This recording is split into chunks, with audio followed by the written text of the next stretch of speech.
Hello दोस्तों, मेरा नाम है सचिन कुमार और आप देख रहे हैं एसके अपडेट यूट्यूब चैनल को। दोस्तों आज की वीडियो समझते हैं चैप्टर नंबर 7 को, जो कि हमारा है सामाजिक अंतर्क्रिया से उद्देश्य सरोकार एवं विकास। दोस्तों ये वाला चैप्टर हमारी इस वाली बुक से है जिसका नाम है भाई मानव विकास की समझ। दोस्तों ये बीए प्रोग्राम सेकंड सेमेस्टर की बुक है। तो दोस्तों वीडियो स्टार्ट करने से पहले एक और छोटी सी बात बता दें कि ये वाला चैप्टर आपकी इसी वीडियो में समाप्त हो जाएगा।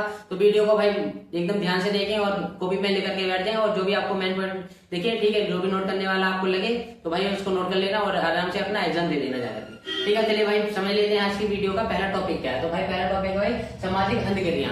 भाई सामाजिक अंतक्रिया क्या होती है? जो भी हम समाज में रहकर के क्रिया करते हैं, ठीक है, जैसे कोई बच्चा है वो समाज में रहकर के कौन सी एक्टिविटी करता है, ठीक है, किस प्रकार से एक्टिविटी करता है, वो उसकी हो जाती है सामाजिक क्रिया। जैसे कि उसका चलना उठना बैठना, ठीक है, आना जाना, उसका बिहेवियर कैसा है, ठीक है, उसके बोलने का तरीका कैसा है, ठीक है, उसकी बॉडी लैंग्वेज कैसी है, ये सारी हमारी सामाजिक अंतक्रिया होती है।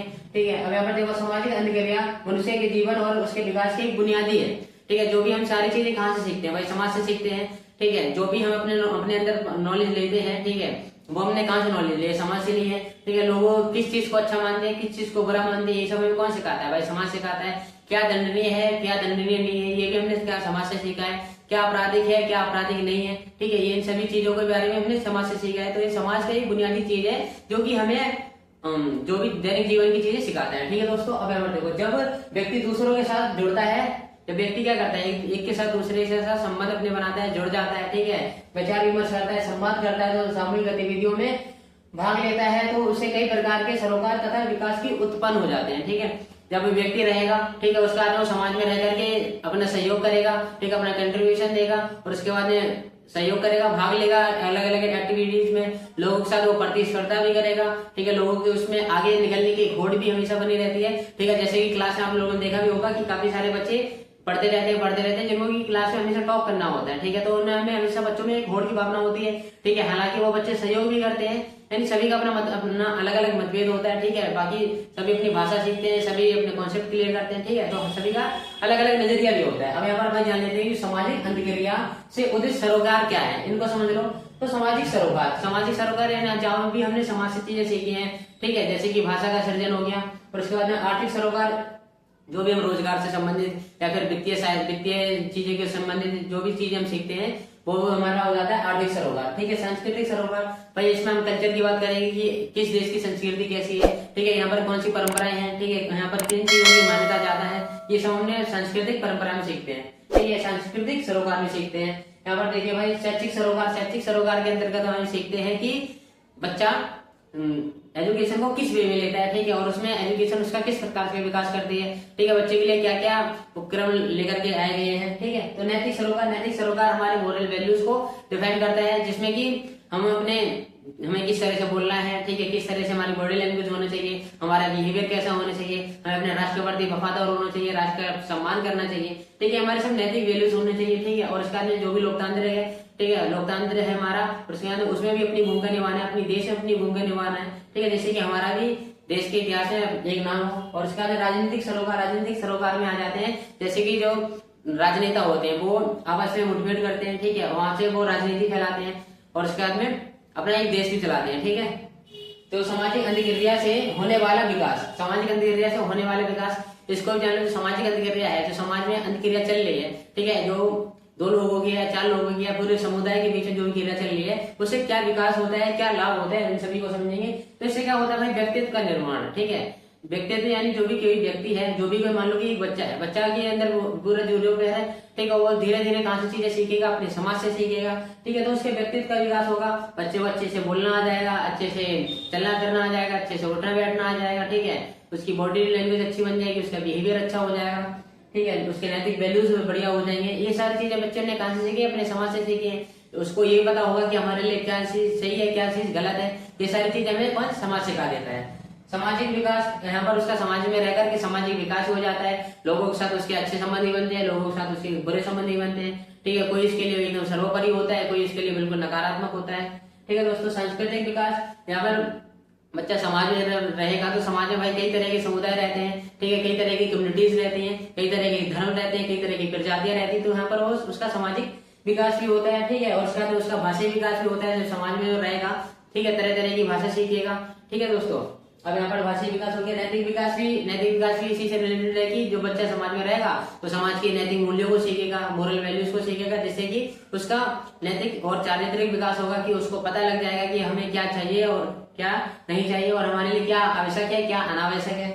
ठीक है दोस्तों, अब यहाँ पर संज्ञानात्मक विकास, जो भी उसके सोचने समझने की बुद्धि है, तर्क शक्ति है, वहां पर भी उसका विकास हो जाता है किसकी, सामाजिक अंतक्रिया की सहायता से। ठीक है दोस्तों, अब यहाँ पर देखो आर्थिक विकास, जो जब बच्चा समाज में रहेगा तो ऐसा तो है नहीं कि समाज में रहकर के आर्थिक क्रियाओं के बारे में ना जाने, तो सामाजिक अर्थ है समाज में वित्तीय सहायता की या वित्तीय सहायता या फिर फाइनेंशियल रिलेटेड जो भी बातें होंगी तो बच्चे उस चीज को समझेंगे, जानेंगे। ठीक है, और उसके बाद में उनका आर्थिक विकास हो जाता है समाज की आर्थिक क्रिया से। ठीक है, ये जो सामाजिक अंतक्रिया है भाई, ये परिवार में भी होती है, ठीक है, समाज में भी होती है। तो यहाँ पर जब परिवार में इस तरह की आर्थिक गतिविधि होगी तो बच्चा उन चीज से परिचित होगा। ठीक है, जब वो अपनी दुकान में, पास की दुकान पे जाएगा तो वहां पर भी अपने आर्थिक रूप से देखेगा कि हमने दुकान वाले को कितने पैसे दिए और वहां से वो हमें कितने पैसे रिटर्न करेगा। ठीक है दोस्तों, अब यहाँ पर जान लेते हैं सामाजिक अंतक्रिया समाज में 3 स्तरों पर होती है। जो सामाजिक अंतक्रिया भाई समाज में 3 स्तर पर होती है। जो पहला स्तर है भाई व्यक्ति के बीच में, जैसे कि एक व्यक्ति है ए और एक व्यक्ति है बी। ठीक है, ये दोनों आपस में क्या कम्युनिकेट करेंगे, तो यहाँ पर ये कुछ बोलेगा, कुछ बंदा ये वाला बोलेगा, तो दोनों आपस में कम्युनिकेट करेंगे।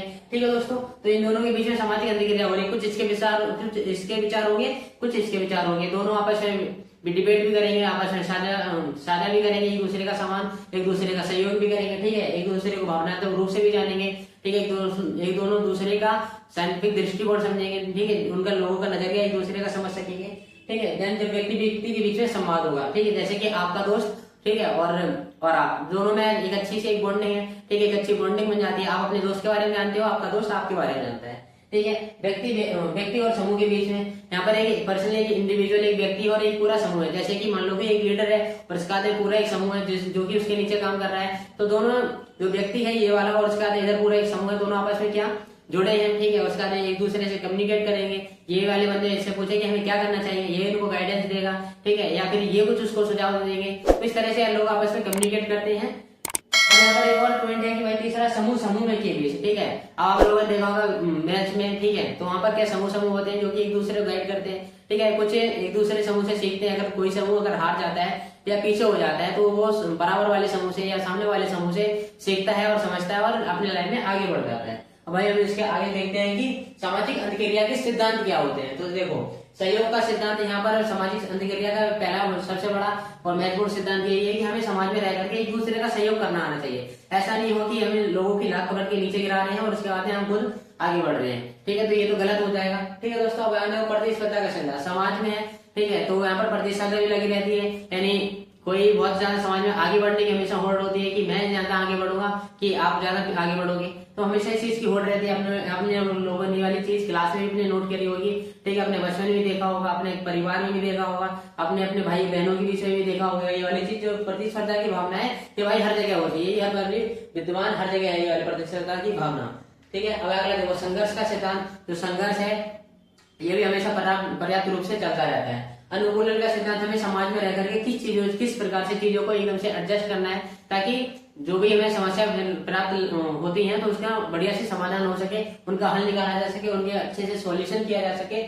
ठीक है, समाजीकरण का सिद्धांत, अब हम समाज में रहेंगे, ठीक है, बच्चा समाज में रहेगा तो उसका समाजीकरण होगा, वो समाज के लोगों को जानेगा, पहचानेगा, ठीक है, समझेगा। ठीक है, जब भी कोई भी परिवर्तन होगा, सामाजिक परिवर्तन, तो उस परिवर्तन के साथ में वो बच्चा ही परिवर्तित हो जाएगा। ठीक है, उसके जिस तरह से समाज में नई नई चीजें आती है, जैसे कि समाज में मोबाइल आया तो बच्चे मोबाइल को चलाने सीखे, समाज में कोई और टेक्नोलॉजी आती है तो बच्चे उस टेक्नोलॉजी को सीखेंगे। ठीक है, तो टाइम टू टाइम चीजें अपग्रेड होती रहती है तो बच्चे का समाजीकरण भी टाइम टू टाइम होता ही रहता है। ठीक है, ये जो समाजीकरण की प्रक्रिया है कभी नहीं रुकती है। जब भी हम समाज में रहेंगे तो हमारा, अब ऐसा तो है नहीं हम समाज से बाहर रहेंगे किसी दूसरे जाकर के प्लेनेट पे, रहना हमने समाज में ही है। तो समाज में रहेंगे तो समाज की जो भी नैतिक वैल्यूज हैं, जो भी मोरल वैल्यूज हैं, जो भी उसका चारित्रिक निर्माण है, क्या सही है समाज के लिए, क्या गलत है, इन सभी चीजों से हम परिचित रहेंगे और अपनी लाइफ को आगे बढ़ाएंगे। ठीक है दोस्तों, अब यहाँ देखो भूमिका का सिद्धांत। हम समाज में जब रहेंगे तो इसके अंदर हमारी कुछ तो भूमिका होगी, जैसे कि हम अपना कंट्रीब्यूशन देंगे या फिर कुछ भी चंदा वगैरह होता है। ठीक है, तो वहां पर क्या कंट्रीब्यूशन देते हैं या फिर कुछ भी समाज में टूट फूट हो जाती है हमारे आसपास की सोसाइटी में, तो ये क्या करते हैं कि पूरी सोसाइटी मिलकर के उस चीज का मरम्मत करवाती है। ठीक है दोस्तों, तो यहाँ पर क्या सब अपनी भूमिका निभाते हैं। कोई कितने पैसे देता है, कोई कितने कोई वित्तीय सहायता देता है। ठीक है दोस्तों, कोई किसी रूप से अपनी सहायता देता है, कोई फिजिकल सहायता देता है, कोई आर्थिक रूप से सहायता देता है, तो कोई आर्थिक रूप से सहायता देता है, तो कोई अपना सामान देता है। ठीक है, या फिर अपने वाहन दे देता है, तो सभी अपनी अपनी भूमिका निभाते हैं समाज में रह करके। और ये है प्रतीकात्मक और अंतःक्रियावाद। प्रतीकात्मक समाज में रह करके सभी का एक अपना प्रतीक, अपना एक चिन्ह बन जाता है कि ये है, ये है, इन्होंने ये करा था, आपने ये करा था। ठीक है दोस्तों, अब यहाँ पर देखो मीड का सिद्धांत, यहाँ पर एक दूसरा बंदा आ जाता है मीड का सिद्धांत, ये कुछ कहते हैं। तो मीड का सिद्धांत इनका है मूल विचार। पहला इनका, इन्होंने अपने सिद्धांत को 3 कैटेगरी में बांट रखा है। पहला है मूल विचार, दूसरा आता है आत्मविश्वास की प्रक्रिया, तीसरा है आत्म के 2 पहलू। इन सभी के बारे में समझेंगे। इससे पहले जान लेते हैं कि मूल का विचार क्या होता है। तो मूल यानी मीड का मानना था कि व्यक्तित्व और आत्मबोध सामाजिक अंतक्रिया से विकसित होता है। ठीक है, जो व्यक्ति का आत्म विकास है वो सामाजिक अंतक्रिया से, जब वो समाज में रहेगा तो वहां से जो भी चीजें सीखेगा, तो जिससे उसके समाजीकरण हो जाएगा बच्चे का, तो उसका वो खुद ही चीजों को बढ़िया तरीके से सीख जाएगा। ठीक है, तो अंतक्रिया से उसका विकसित हो जाता है। ठीक है, समाज में किस प्रकार से रहना है, हमें समाज में कौन सी एक्टिविटीज करनी है, कौन सी एक्टिविटीज नहीं करनी है, हमें देश में हमारे, जिससे कि हमारे देश में बढ़िया से भला हो सके। ठीक है दोस्तों, अब यहाँ देखो, हम दूसरों से बातचीत करते हुए उनके दृष्टिकोण को समझते हुए मैं कौन हूँ की समझ प्राप्त करते हैं। जब हम समाज में रहते हैं तो हमें समाज में अपना ओहदा पता चलता है, अपनी वैल्यू पता चलती है कि हमारी सोसाइटी में कितनी वैल्यू है। ठीक है दोस्तों, अब इसका आगे देख लेते हैं। इसका दूसरा पॉइंट है आत्मविश्वास की प्रक्रिया। अब सोसाइटी में रहेंगे तो आत्मविश्वास यानी सेल्फ कॉन्फिडेंस की प्रक्रिया भी यहाँ पर देख लेते हैं। तो नकल का चरण। ठीक है, जब हम सोसाइटी में रहते हैं, जो छोटे बच्चे होते हैं या भाई जो भी छोटा है वो हमेशा जो छोटे होते हैं वो अपने बड़ों से हमेशा सीखते रहते हैं, क्योंकि बड़े हैं हमेशा कुछ अगर उन्होंने गलती कर दी तो वो गलती छोटे ना दोहराए, तो वहां से वो सीख लेते हैं, नकल करते हैं। ठीक है दोस्तों, अब यहाँ पर देखो खेल का चरण। बच्चे यहाँ पर खेल में चीजों को सीखते हैं। खेल का चरण, खेल के माध्यम से भी बच्चे सहयोग की भावना करना सीख जाते हैं। ठीक है, समूह में कार्य करना सीख जाते हैं। वैसा तो है नहीं कि खेल में पर्टिकुलर एक ही बंदा खेल रहा है। ठीक है, तो यहाँ पर कई सारी चीजें हमें खेल की भावना सिखाई जाती है। ठीक है, अब देखो खेल समूह चरण, जो खेल है और समूह चरण है, दोनों हमें आपस में मिलकर चीजें सिखा देते हैं कि समाज में किस तरह से रहना है और समाज के लिए क्या आवश्यक है और क्या आवश्यक नहीं है। ठीक है दोस्तों, अब यहाँ पर देखो इसका तीसरा पहलू, आत्म के 2 पहलू होते हैं। आत्म के 2 पहलू यानी सेल्फ के 2 पहलू होते हैं। पहला है भाई आई यानी मैं। ठीक है, आई यानी मैं, यह व्यक्ति का स्वतंत्र रचनात्मक और व्यक्तिगत पक्ष होता है। आई मतलब मैं, मतलब जो मैं करूंगा तो अपने हिसाब से करूंगा, अपनी इच्छा के अनुसार, अपनी भावनाओं के अनुसार करूंगा। ठीक है, अपनी इच्छाओं की भावनाओं के अनुसार यहाँ पर प्रक्रिया की जाती है, यानी आई मतलब मैं के द्वारा। ठीक है, भाई इसका दूसरा पहलू है मी। ठीक है, यहाँ पर सॉरी मी है दोस्तों, इसको ठीक कर देता हूँ मैं। यहाँ पर आएगा आपका मी। ठीक है, मी मतलब होता है मेरा या फिर सामाजिक पक्ष। ठीक है, अब यहाँ पर हमें जो भी चीजें करते हैं हम समाज के दायरे में रह करके करते हैं। ठीक है दोस्तों, यह समाज द्वारा नियंत्रित पक्ष है। यह समाज द्वारा क्या नियंत्रित पक्ष होता है। ठीक है, जो भी हम चीजें करेंगे समाज के कंट्रोल में रह करके करेंगे, और इसमें व्यक्ति समाज के नियमों, अपेक्षाओं और उसके बाद मूल्यों को ध्यान में रखकर अपना व्यवहार करता है। जो भी समाज ने जो भी नैतिक वैल्यू बना रखी है, ठीक है, जो भी परंपराएं बना रखी है, उन सभी को ना तोड़ते हुए, जो भी नियम कानून है उन सभी को ना तोड़ते हुए अपना व्यवहार प्रदर्शित करता है, लोगों के साथ विचार विमर्श करता है और आगे बढ़ता है। ठीक है दोस्तों, इतना हो गया क्लियर। तो यहाँ पर अब आ जाओ कि बालक एवं अंतक्रिया का महत्व क्या होता है। अब बालक एवं अंतक्रिया, ठीक है, इन दोनों का महत्व क्या है। तो व्यक्तित्व का इससे विकास हो जाता है। ठीक है, बच्चे की पर्सनैलिटी डेवलप हो जाती है पूरा। भाषा का विकास, बच्चे अच्छे से भाषा बोलना सीख जाते हैं। ठीक है, कैसे कैसे वो सीखता है, पहले जिस तरह से चलना रहता है, उसका चलना करता है, फिर दौड़ना शुरू करता है, फिर उसके बाद भागना शुरू कर देता है। ठीक है, इसी तरह से बच्चा पहले बेबलिंग करता है, उसके बाद अपने आसपास के लोगों से मुंह से शब्द सुनता है, फिर उन शब्दों को जोड़ कर वाक्य बनाता है। ठीक है, तो इसका फिर वो प्रॉपर रूप से बोलने लगता है। सामाजिक विकास, यहाँ पर जब बच्चा समाज में रहेगा तो उसका सामाजिक विकास हो जाएगा, उसको सोसाइटी की नॉलेज हो जाएगी कि समाज में रहेगा हमें किस प्रकार से रहना है। ठीक है, और क्या समाज के लिए अच्छा है, क्या समाज के लिए बुरा है, इन सभी पहलुओं को देख करके बच्चे को एकदम बढ़िया तरीके से नॉलेज हो जाती है। भावनात्मक विकास, बच्चा जब सोसाइटी में रहेगा तो सोसाइटी में जो लोग रहते हैं तो उनमें इमोशनली रूप से विकसित हो जाते हैं। ठीक है, जैसे कि समाज में कुछ हो जाता है हमेशा टूट फूट लगी रहती है। ठीक है, अगर किसी को अगर कुछ हो जाता है, एक्सीडेंट वगैरह हो जाते हैं, कुछ अच्छा काम होता है, ठीक है, तो अगर किसी का अगर कुछ बाई चांस अगर हो जाए, ठीक है, अनैतिक चीजें, तो वहां पर लोग सामूहिक रूप से तो जाते हैं और साथ में भावनात्मकता उनकी वहां पर झलकती है। ठीक है दोस्तों, यहाँ पर आप देख सकते हैं ध्यान में जब किसी आदमी की मृत्यु हो जाती है सोसाइटी में तो पूरी सोसाइटी वहां पर जाती है, इकट्ठी होती है, तो वहां पर लोगों के इमोशन पता चलते हैं। ठीक है, तो यहाँ पर बच्चे का अंदर के इमोशन भी बाहर निकल के आते हैं। ठीक है, बच्चे इमोशनल रूप से भी विकसित हो जाता है। अब हम जान लेते हैं भाई बालक अंतक्रिया के स्रोत। जो बालक है अंतक्रिया के स्रोत, जो बालक के अंदर अंतक्रिया के स्रोत कहाँ से आते हैं, ठीक है, कौन कौन है जहाँ से बालक अपनी अंतक्रिया कर सकता है। ठीक है, तो इसमें जो पहला है भाई परिवार है। बच्चा पैदा हो गया तो पैदा होने के बाद रहेगा अपने परिवार में, उसके बाद परिवार से भाई अपने सहपाठी और समूह में निकल जाएगा। अपने आसपास के लोगों के जो भी बच्चे होंगे उनके बीच में खेलेगा। फिर उसके बाद में विद्यालय और शिक्षक, जब बच्चा 6 साल का हो जाएगा तो उसके बाद में भाई वो विद्यालय में चले जाएगा और शिक्षक के साथ आराम से विचार विमर्श करेगा, सीखेगा, समझेगा, जानेगा नई नई चीजों को और पढ़ेगा, लिखेगा और आगे बढ़ेगा। यहाँ पर देखो समाज और समुदाय, समाज और समुदाय, समाज में रहकर के चीजों को सीखेगा, कम्युनिटी दूसरे को अच्छी अच्छी चीजें सिखाएगी जिससे कि वो उसका चारित्रिक विकास हो, उसका सामाजिक विकास हो, उसका राष्ट्रीय कल्याण के लिए बढ़िया से एक अच्छा एक नागरिक बना सके। ठीक है, तो ये सभी को। और उसका मीडिया और तकनीक, जो मीडिया और तकनीक है ये भी हमें चीजें सिखाती रहती है कि यहाँ कहीं और के समाज को उठा करके हमें ऑनलाइन रूप से हम देख सकते हैं कि वहां पर क्या हो रहा है, क्या हो रहा है। तो ये सब टेक्नोलॉजी के माध्यम से हो पाता है। हम भाई एक और अगला टॉपिक है अंधक्रिया के स्तर पर विकास। अंधक्रिया तो हो रही है लेकिन इसके स्तर पर विकास क्या हो रहा है बच्चों का। तो देखो नकल का स्तर, जो बच्चे अपने से बड़े से सीख लेते हैं कि क्या सही है क्या गलत है, उन्होंने ये वाली गलतियां की है तो हमें ये वाली गलतियां नहीं करनी है। ठीक है, तो यहाँ पर खेल का स्तर, बच्चे खेल खेल के माध्यम से सीख जाते हैं कि हमें कहाँ पर सहयोग करना है, कहाँ पर सहयोग नहीं करना है, हमें कितनी प्रतिस्पर्धा दिखानी, कितनी प्रतिस्पर्धा नहीं दिखानी, ये सभी का बच्चों का पहले ज्ञान हो जाता है। समूह का स्तर, ठीक है, बच्चे यहाँ पर समूह बनाना सीख जाते हैं, उसके बाद में समूह में कार्य करना सीख जाते हैं। ठीक है दोस्तों, यहाँ पर सामाजिक स्तर, बच्चे सामाजिक रूप से मजबूत हो जाते हैं, बच्चों का समाजीकरण बढ़िया से हो जाता है, बच्चों का सोशलाइजेशन एकदम बढ़िया से हो जाता है। बच्चे आपस में बिना डरे, बिना किसी से भयभीत हुए समाज में रह करके किसी विचार विमर्श कर सकते हैं, अपने समस्या को उठा सकते हैं। ठीक है दोस्तों, अब अगला देखो द्वंद्व का सामान्य अर्थ। द्वंद्व मतलब होता है भाई कॉन्फ्लिक्ट। ठीक है, तो इसका सामान्य अर्थ है दो विपरीत शक्तियों, विचारों या स्थितियों के बीच टकराव या संघर्ष, विरोध। ठीक है, अब आपने लोगों ने ये देखा होगा कि हमेशा कोई ना कोई हमेशा एक चीज पे हमेशा लड़ते रहते हैं। ठीक है दोस्तों, जब भी कोई दो शक्तियां आपस में लड़ती हैं तो उसको कहते हैं द्वंद्व। ठीक है, यानी कॉन्फ्लिक्ट यानी तनाव। ठीक है, अब देखो यह केवल नकारात्मक नहीं होती है, कभी कभी ये नकारात्मक नहीं होती है लेकिन सकारात्मक भी होती है। ठीक है, अब ऐसा तो है नहीं कि सारी चीजें नकारात्मक है, कुछ सकारात्मक भी होती है, कोई अपने हक के लिए लड़ाई कर रहा होता है लेकिन जो वो पावरफुल लोग है तो उसको दबा रहे होते हैं। ठीक है, तो बल्कि अक्सर परिवर्तन और विकास का आधार भी होता है। ठीक है, जब हम कोई परिवर्तन लाना चाह रहे हैं, ठीक है, तो तभी हम अगर कोई परिवर्तन अगर लाएंगे तो तभी हमें क्या कॉन्फ्लिक्ट करना पड़ेगा। जैसे कि अभी आप लोग देख सकते हैं जो भी आंदोलन होता है वो तो परिवर्तन के लिए हमेशा होता है। जैसे कि दिल्ली में हुआ है भाई एसएससी का आंदोलन। ठीक है, इसको आप देखोगे तो समझ भी गए होगे। ठीक है, बहुत सारे लोग अब एसएससी की तैयारी करते होंगे। ठीक है, अब जान लेंगे कि भाई द्वंद्व का स्वरूप क्या होता है। द्वंद्व का स्वरूप यानी इसका जो दार्शनिक स्वरूप है, अब ऐसा नहीं है कि भाई द्वंद्व का स्वरूप कल से पैदा हो गया, एक भाई प्राचीन समय से ही है। ठीक है, प्राचीन टाइम से ही है ये वाला दार्शनिक स्वरूप। ठीक है, यानी जो भी दार्शनिक हुए हैं उनके बीच में भी एकदम द्वंद्व की भावना थी, मतभेद था कि आपने ये अलग अलग सिद्धांत दे दिया। ठीक है, ये इस तरह से नहीं होना चाहिए।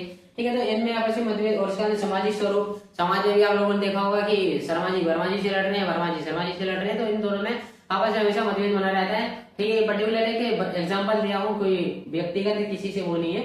ठीक है, अब यहाँ पर देखो आर्थिक स्वरूप। ठीक है, आर्थिक रूप से भी द्वंद्व होता रहता है। किसी को अच्छी सैलरी सोसाइटी में मिल जाएगी तो किसी को बुरी, किसी को बेकार सैलरी, किसी को कम सैलरी। ठीक है, राजनीतिक स्वरूप, जो राजनेता होते हैं वो अपने अपने सत्ता के लिए हमेशा भड़कते रहते हैं कि हमारी सरकार होती तो हम ज्यादा अच्छे से काम करते। ठीक है, इन्होंने ये आलोचना हमेशा करते रहते हैं। ठीक है, तो यहाँ पर ये आप लोग देख सकते हैं द्वंद्व की भावना काफी चरम सीमा पर शुरू से रही है। तो मनोवैज्ञानिक स्वरूप, ठीक है, मनोवैज्ञानिक के आधार पर भी मनोवैज्ञानिक आधार पर भी जो इसके द्वंद्व की प्रक्रिया हमेशा लगी रहती है। सांस्कृतिक स्वरूप, जो कल्चर है कि हमारा संस्कृति बढ़िया है, आपकी संस्कृति बेकार है, यहाँ पर हमेशा द्वंद्व की भावना बनी रहती है। जिससे कि इंडिया में हमेशा चलते रहता है हिंदू मुस्लिम। ठीक है, हिंदू मुस्लिम या फिर धर्म के आधार पर या फिर जाति के आधार पर ये वाली जो भावना हमेशा प्रॉपर रूप से चलती रहती है। ठीक है दोस्तों, इसी का फायदा उठा लेकर के लोग जो राजनेता आते हैं वो इसका फायदा उठा लेते हैं। ठीक है, अब यहाँ पर इसके बाद में देख लेते हैं भाई द्वंद्व की प्रक्रिया क्या होती है। द्वंद्व की प्रक्रिया यानी द्वंद्व का उद्गम पहले होता है। ठीक है, द्वंद्व का पहले उद्गम हो जाएगा, उसके बाद द्वंद्व का धीरे धीरे विकास होगा। ठीक है, और उसका विकास होने के बाद फिर इसमें तीव्रता यानी फिर इसमें तेजी आएगी। ठीक है, फिर ये तेजी से फैलेगा और उसके बाद फिर इसके परिणाम निकलेंगे, कुछ सकारात्मक परिणाम निकलेंगे, कुछ नकारात्मक परिणाम निकलेंगे। ठीक है, उसके बाद इसका फिर इसका समाधान निकाला जाएगा कि कौन सा पक्ष ठीक है, कौन सा पक्ष गलत है। फिर उसके बाद में इसमें नया संतुलन है, ये दोनों के बीच में अच्छी बॉन्डिंग बनाई जाएगी, जैसे कि दोनों के बीच में आपस में बैलेंस बना रहे और दोनों ही देश कल्याण में अपनी भागीदारी निभा सके। उसके बाद अगला टॉपिक भाई पूर्वाग्रह या पूर्वधरण। भाई पूर्वाग्रह मतलब होता है जब हम लोगों के प्रति किसी को बिना जाने बिना समझे उसके प्रति अपने नेगेटिव वाइब्स बना लेते हैं। ठीक है, या फिर नेगेटिव चीजें उसके लिए सोच के रख लेते हैं कि ये बुरा आदमी है, इसके बारे में क्या है, ये बहुत बिना उससे बात किए, बिना उसको जाने समझे। ठीक है, जब भी हम किसी के बारे में अपनी धारणा बना लेते हैं तो उसको कहते हैं भाई पूर्वाग्रह। ठीक है। और जब पूर्व धारण, ठीक है, जो हमने पहले से जो हमने पूर्व गिरा है, हमने जो भी चीजें बना ली और उनको हमने अपने बोर्ड अपने अंदर धारण कर लिया, ठीक है, तो वो आ जाती है हमारी पूर्व धारण। ठीक है दोस्तों, अब अगला टॉपिक है हमारे इसके आगे रूढ़िवादी व्यवहार। ठीक है, रूढ़िवादी व्यवहार। रूढ़िवादी व्यवहार का वही है जो रूढ़ी बिहेवियर करते हैं, ठीक है, जिनका रूढ़ी बिहेवियर होता है, जिनको बोलने की तमीज नहीं होती है, ठीक है, जो बदतमीज टाइप के बच्चे होते हैं, ठीक है, वो रूढ़ी बिहेव करते हैं या फिर अपने आपको खुद को एकदम बड़ा एकदम 30 मार्क का समझते हैं, ठीक है दोस्तों, तो वो रूढ़ी बिहेवियर करते हैं। तो इसके कुछ प्रकार है, तो इनको समझ लो। लैंगिकता, रूढ़िवादिता, ठीक है, लैंगिक के आधार पर लोगों के साथ बुरा व्यवहार, रूढ़ी बिहेवियर किया जाता है कि आपका जेंडर ये है, ठीक है, आपका जेंडर ये है, तो इस आधार पर आपको टॉर्चर किया जाएगा, ठीक है। तो जाति के आधार पर लोग ट्रोल करते हैं, ठीक है। और इसके बाद क्षमता आधारित रूढ़िवादिता, अगर आपकी कैपेसिटी कम है तो आप लोगों ने देखा होगा जिस बच्चे की क्लास में कैपेसिटी कम होती है या समाज में किसी आदमी की कैपेसिटी कम होती है तो समाज उसको हमेशा मजे लेते रहते हैं, ठीक है। इसी तरह क्लास में भी आप लोगों ने मजे लिए होंगे किसी बच्चे के साथ में जिसकी कैपेसिटी कम रही होगी, ठीक है। ये सिर्फ मैं समझाने के लिए बता रहा हूँ, किसी के पर्सनली एक नहीं है, ठीक है। आर्थिक रूप से, ठीक है, अगर किसी की अगर फाइनेंशियल कंडीशन अच्छी नहीं है, ठीक है, तो भी उसका मजाक उड़ाया जाता है, उसके साथ रूडली बिहेवियर किया जाता है, ठीक है, उसको नीचा दिखाया जाता है। और यहाँ पर क्षेत्रीय या फिर भाषाएं, जो भी अगर किसी वंचित क्षेत्र से आते हैं या फिर भाषा उनकी कुछ और है, ठीक है, और जो जैसे कि अल्पसंख्यकों की संख्या अगर बहुसंख्यकों में आ जाती है तो वहाँ पर भाषाई जैसे कि महाराष्ट्र में हमेशा केस चलता रहता है कि वहाँ पर जो हिंदी बोलते हैं तो उनको वहाँ की सरकार भगा रही है कि अपने भाई प्रदेश में जाओ, ठीक है। तो इस तरह के भाषी क्षेत्र में हमेशा ये चलता ही रहता है, ठीक है दोस्तों। लिंग आधारित भूमिकाओं में बंधना, ठीक है, जो भी लिंग आधारित भूमिका है उनमें भी लोग बन जाते हैं, ठीक है। अब यहाँ पर देखो भाई, बाल दुर्व्यवहार, ठीक है, बालकों के साथ जो भी पनिशमेंट दी जाती है और उनके साथ जो भी दुर्व्यवहार किया जाता है उसके बारे में समझ लेते हैं। तो जो सबसे पहले है उनको शारीरिक रूप से दुर्व्यवहार किया जाता है, उनको शारीरिक रूप से पनिशमेंट मिलती है, ठीक है, जो कि आज के टाइम पे ऐसा बिल्कुल नहीं है जब से आरटीई 2009 आई है, ठीक है दोस्तों। मानसिक रूप से लब लोगों को जैसे कि बच्चों को मारते नहीं है तो उसके बाद में बच्चों के साथ मेंटली उनको टॉर्चर करते हैं, ठीक है। तो ऐसा भी नहीं करना। भावनात्मक रूप से बच्चों का फिर इमोशनली उसके साथ खेला जाता है, ठीक है, उसका मजाक उड़ाया जाता है। यौन रूप से, ठीक है, अगर बच्चे की अगर जेंडर अगर कुछ और है तो उसके बाद तभी उसका मजाक उड़ाया जाता है, ठीक है। आप लोगों ने अपने स्कूल में कुछ नोट भी करा होगा ये सारी चीजें।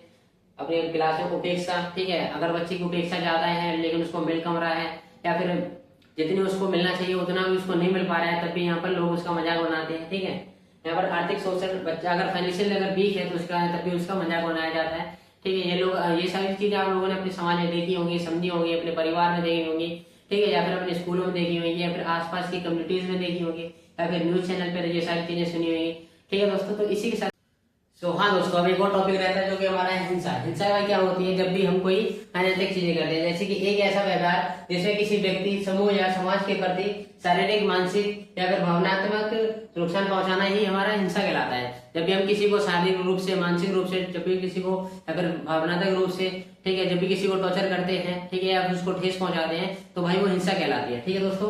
अब इसके प्रभाव क्या होते हैं, तो इसमें देखो प्रभाव, सामाजिक, इसमें प्रभाव सामाजिक रूप से प्रभाव पड़ता है, इसमें एकदम नेगेटिव इम्पैक्ट पड़ेगा, ठीक है। और उसका शैक्षिक प्रभाव, तो इसकी जो शिक्षा व्यवस्था है वो भी इससे ध्वस्त हो जाती है, ठीक है, बेकार हो जाती है। व्यक्तिगत मानसिक प्रभाव, जो व्यक्तिगत मानसिक प्रभाव, जो व्यक्ति है वो टेंशन लेगा, ठीक है, चिंता लेगा, तनाव उसको हो जाएगा, ठीक है, स्ट्रेस जो भी स्ट्रेस है उसको फील करेगा, एंजाइटी फील होगी उसको, ठीक है। और आर्थिक प्रभाव, जब भी हिंसा होती है तो ऐसा नहीं भाई हिंसा में प्रसाद बढ़ रहा हो, हमेशा जब भी हिंसा होगी तो मारकूट होगी, उसके बाद में भाई आर्थिक रूप से कमजोरी आएगी, ठीक है दोस्तों, क्योंकि कामकाज बंद हो जाता है। और इसके बाद में सांस्कृतिक प्रभाव, जो संस्कृति से रिलेटेड हमेशा नेगेटिव चीजें फैल जाती हैं उसका। अब इसके बाद में देख लेते हैं भाइयों, बाल हिंसा रोकथाम है, इसके लिए हम क्या कर सकते हैं, ठीक है, और हमारी गवर्नमेंट इसके लिए क्या कर सकती है, ठीक है। अब इसको देख लो, सकारात्मक पालन पोषण, जो भी बच्चों का पालन पोषण करना है वो सकारात्मक रूप से होना चाहिए, ठीक है। ऐसा नहीं हो कि बच्चों को शुरू से ही अगर बारूद बना रहे हैं तो कल को जाकर के फिर वो बम ही बनेगा, ठीक है। जब बम बनेगा तो फिर फटेगा सोसाइटी में, सोसाइटी फटेगा तो फिर सोसाइटी को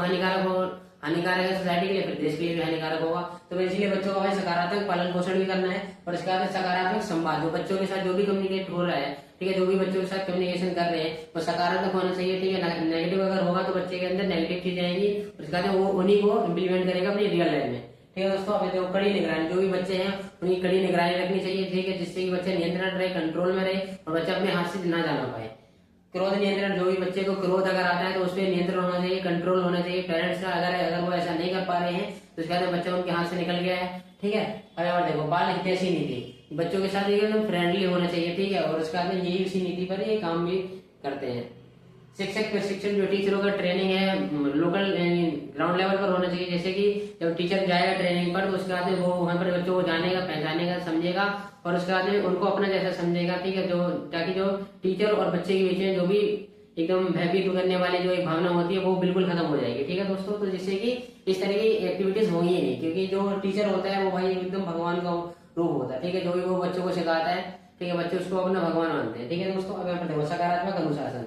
सकारात्मक अनुशासन जो भी बच्चों के साथ डिसिप्लिन की भावना है वो एकदम सकारात्मक होनी चाहिए, बढ़िया होनी चाहिए। ठीक है, ऐसा ना हो कि वो नॉन वायलेंस चीजें करे।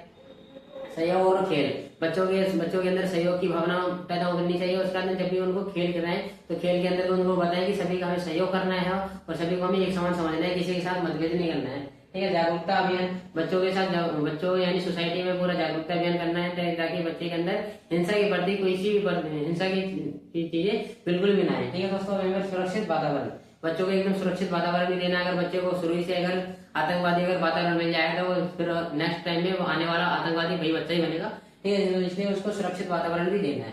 यहाँ पर सामाजिक समर्थन, ठीक है, जो बच्चों को सामाजिक समर्थन भी प्रोवाइड करना है ताकि जो समाज से जो उसकी सहायता है वो उसकी हो सके। ठीक है दोस्तों, इसी साथी वाला चैप्टर आपका पूरा कंप्लीट हो जाता है। दोस्तों अगर वीडियो अच्छी लगी तो वीडियो को लाइक, चैनल को सब्सक्राइब करना ना भूलें। चलिए मिलते हैं इसके नेक्स्ट पार्ट में, तब तक के लिए जय हिंद, वंदे मातरम।